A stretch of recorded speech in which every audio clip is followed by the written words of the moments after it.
in the William Webb Ellis Cup.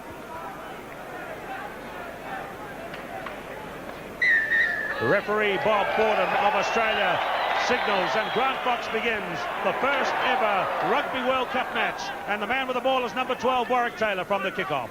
The ball goes over the goal line. It's open slather. Anyone can fall on it. The scrum finishes. 30 minutes gone. The weight is going in. That's Innocenti. Hey, referee's awarded a penalty try. The referee has awarded a penalty try, so a sensational opening score in the Rugby World Cup series. Without doubt,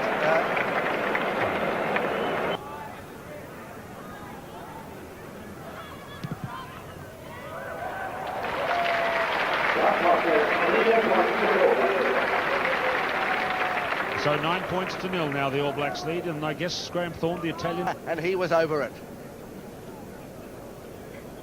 Again, the loose men.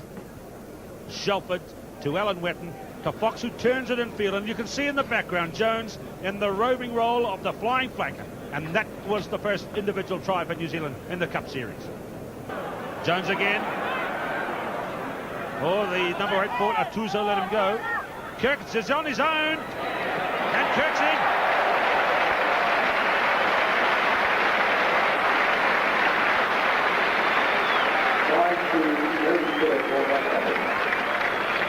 The pressure was relentless, and Kirk scored the try. Here is the build-up for you. It went a wee bit wrong here with Stanley and Kerwin not quite getting it together. Jones running, taken down, but look really for number 9, because when the ball is well positioned by Jones for the forwards to come in, there's really no one on the blind side. And David Kirk, it was a 3-on-1, you see. The poor man there, the Italian defender Atuzo, had no chance at all. Set for some sort of move. Atuzo, here it goes back to Oscar Colodo, number 13. And Italy are on the board with a drop goal by Oscar Colodo.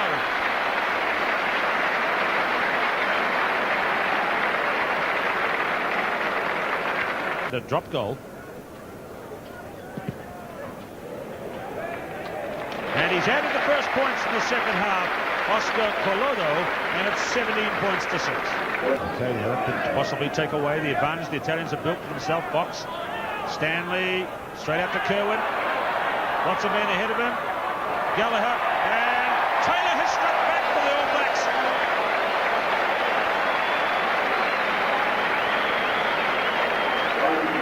Well, there's the example of how not to play international rugby. The mistakes have to be kept out. Gitsoni fumbled the ball, and the All Blacks had the scrum. It went out along the chain, and Warwick Taylor scored.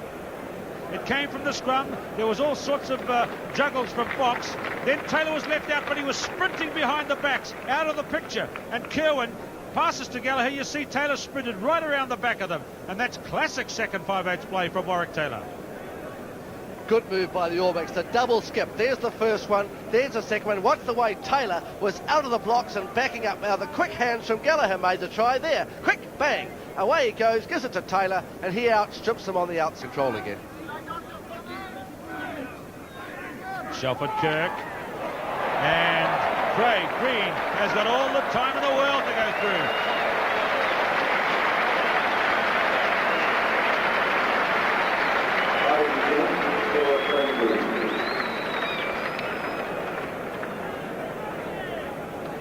It's the classic left-o move, which Murray Mexted and Bernie Fraser and company made famous a few years ago.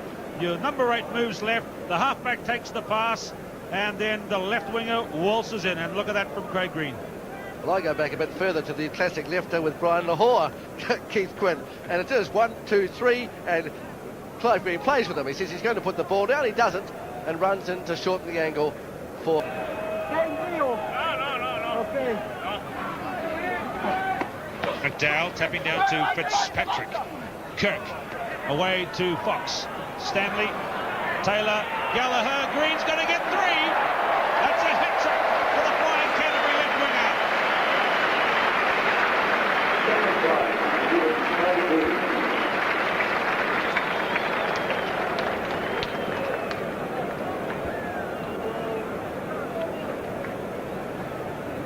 Well, it was a back move which began from a tap-down ball, and there are a few misses here. Taylor, who's been the danger man today, has left out, and maybe the Italians just looked at it, but two good long passes, and the third one saw Craig Green in easy street as he goes in for his third.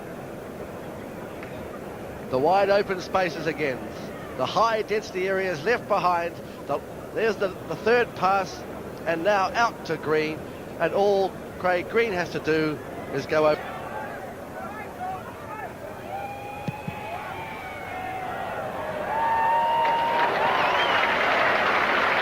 The next month.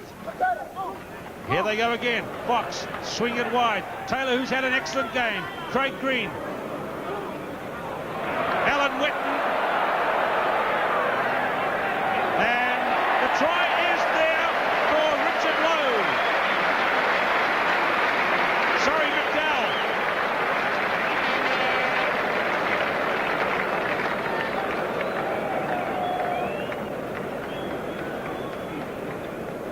Here it comes again.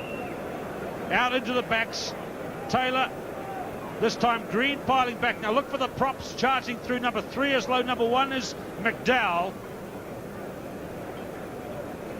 And big Steve McDowell launches himself for the line. Here it comes again. There's the crash ball from Craig Green. And there the forwards go over. Alan Wetton doing some great work, turns the ball so well and sets it up for his prop forward, big Steve McDowell. You can't stop him close to the line.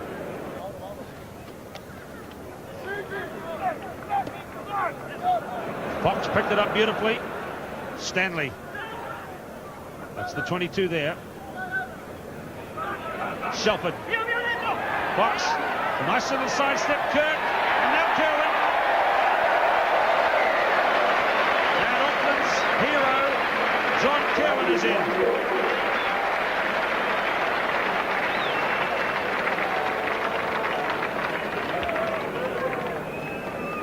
Here it comes again. Alan Wetton has just taken a feast of ball in the lineouts. And when it was hoofed through the lineout, it was picked up beautifully by Fox. Taylor again pushing into the defenders and drawing them. But out on the left, John Kerwin was waiting all the time. A lovely handoff by Shelford and a good little jig by Fox and a nice little set-up pass by Kirk. Made it easy for John Kerwin. It was actually made by Michael Jones, getting to that ball very quickly and getting it back, and Shelford picked it up. Foxy had a little run on his own, and then David Kirk thought about selling a dummy, but then he gave it out to John Kerwin. Well, you can have all the organisation in the world and all the planning, but you cannot allow for one of rugby's great traditions, the dog on the field. We'll go back to that famous game at Lancaster Park. Was it the touch judge, Keith? They've got all security here. Everybody's got to wear tags at the World Cup to identify themselves. And they're all little dog collars. You wear them around your neck. But that guy there, he didn't have any ID. So Ambrosio kicks off. The Italians are beaten right out of the action now. New Zealand have scored 48 points, and they might be looking for 50. John Kerwin.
Well, in the South Island and a lot of places around New Zealand, they say he's not that good. Well, I'm not going to say a thing because you just watch it.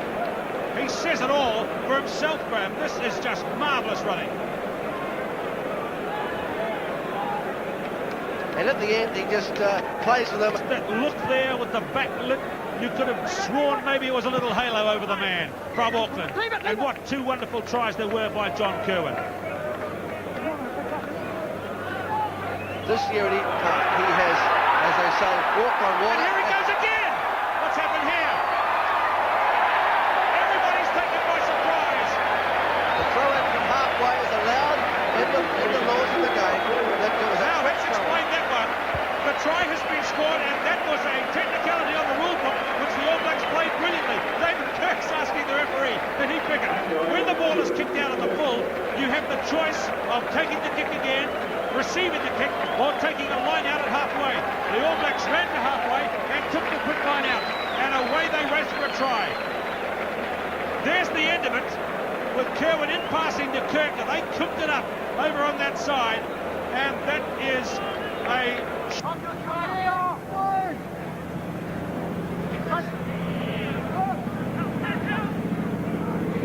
Gallagher in. Green. Gallagher. And now Stanley takes New Zealand up to 64. Again, run in from a long, long way out along the back line. Fox to Taylor. You see Fox coming in assistance. Gallagher in and pushing through the gaps, which are a mile wide late in the game. Green had the ball on the left wing, and his in pass eventually finds Joe Stanley staying in support from Gallagher. And away goes Joe Stanley and scores. The penalty try.